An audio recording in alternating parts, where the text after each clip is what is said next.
اهلا وسهلا بكم. ان شاء الله النهارده هنتعلم مع بعض ازاي نبدأ الشغل بتاعنا في الكروشيه خطوة بخطوة من اول بداية لفة الخيط على ايدك ان شاء الله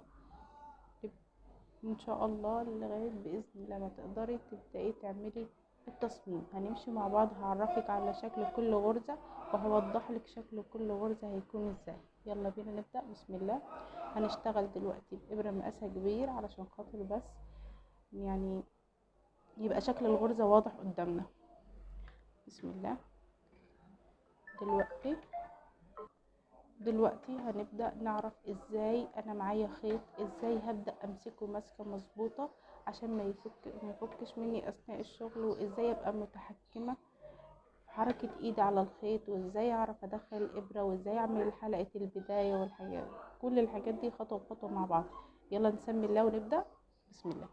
ادي معانا الخيط، طرف الخيط ده هيبقى في ايدي اللي انا ماسكه فيها الابره. اوكي، وهنيجي هقلب ايدي كده، همشي الخيط كده اهو فوق صباعي الصغير، وهنزل بيه همشيه على الثلاث صوابع دول، وعلى الصباع الكبير اللي هنا هبدأ الف الخيط حلقات فوق بعض اهو. طيب باقي الخيط ده هنوديه فين؟ باقي الخيط ده عشان اعرف اعمل اول غرزة اللي هي غرزة البداية هبدأ امسكه ما بين طراطيف اصابعي دول، يعني هحطه هنا اهو وهقفل عليه بالصبع الكبير. يبقى المنظر كده معانا، شايفين ماشيين الخيط زي ما قلنا فوق الصباع الصغير، وبعد كده بنمشيه على الثلاثة الباقيين من الداخل، وبنلفه على الصبع الكبير كذا لفة كده، وبنمسك باقي طرف الخيط بين اصابعنا دول كده. طيب هنعمل ازاي عقدة البداية؟ هحط صباعي هنا اهو في المسافة بتاعة الخيط اللي ما بين اصابعي هنا اهو، هحط ايدي كده اهو شايفين، وهلف. لقيتها زنقت زي كده هفك غرزة، يعني بدل ما كانوا في 3 لفات هلف هفك لفة كده بحيث انها تبقى المسافة كبيرة. هحط ايدي هنا وهلف اعمل حرف اكس. تاني نكررها مع بعض. تاني، انا المسافة الطويلة بتاعة الخيط اللي على ايدي تمام، اللي هي ما بين الصوابع دول، هحط صباعي في النص على الخيط من الداخل كده، وهنلف نعمل حرف اكس. اوكي اهو حرف اكس يا جماعة. طيب بعد ما الف اعمل حرف اكس همسك حرف الاكس ده بين صوابعي، همسكه هنا اهو، يعني احنا لو فكيت صوابعي كده على بعض ادي حرف الاكس اهو، احطه هنا. طيب الخطوة التانية بعد كده هنعمل ايه؟ هندخل الابرة جوه الفتحة بتاعة الخيط، وهبدأ الف بالابرة تحت الخيط واطلع. تبقى تاني هنلف الابرة تحت الخيط كده اهو، وهلف تبقى الابرة ملفوفة نص لفة كده على سوري الخيط ملفوف نص لفة على الابرة. ودايما نراعي ان سن الابرة معانا يبقى موجود لتحت، ما ينفعش يبقى موجود كده. اوكي، لازم سن الابرة يبقى لتحت عشان يشبك في الخيط ويعرف يطلع.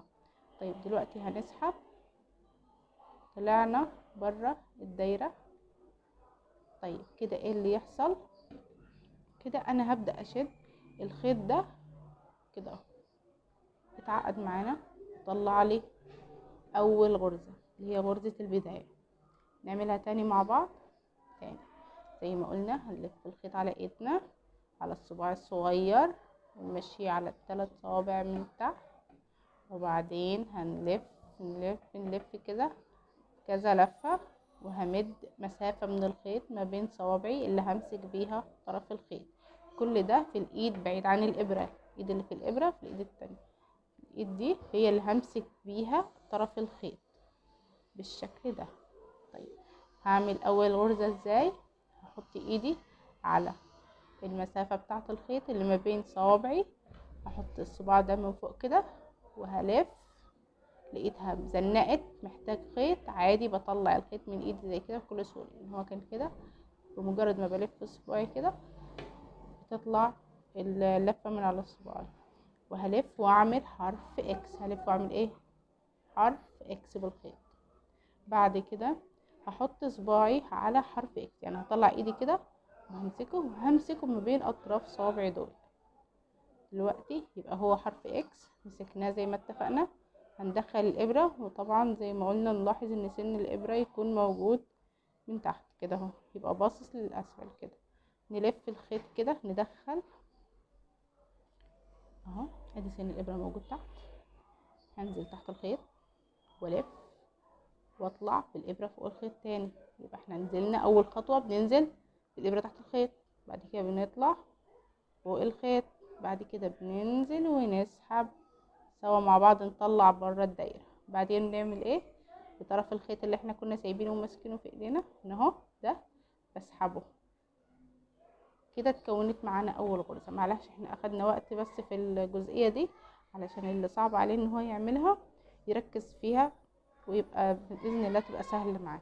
طيب دلوقتي الخطوة التانية هنعمل ايه؟ هنبدأ نعمل غرزة السنبلة اللي هي السلسلة، لان سميناها سنبله لانها بتبقى شبه سنابل القمح بعد ما بتخلص. طيب نشوف ازاي. زي ما اتفقنا الخيط بتاعنا جوه الابره، طبعا هي الفتحه كانت كبيره، لا انا هدخل الابره جوه الخيط اوكي، وهسحب بصباعي ده اهو، هسحب والف اهو بالمنظر ده، بحيث ان الفتحه بتاعه الخيط تبقى بالظبط قد مقاس الابره، تروح وتيجي في الابره مرتاحه. دلوقتي هنعمل ايه؟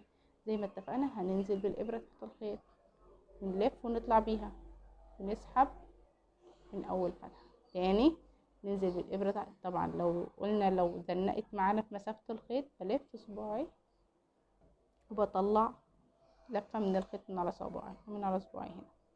طيب بعمل ايه؟ بنزل بالابره تحت الخيط، بلف فوق الخيط واطلع واسحب كده اهو. ادي تاني غرزه.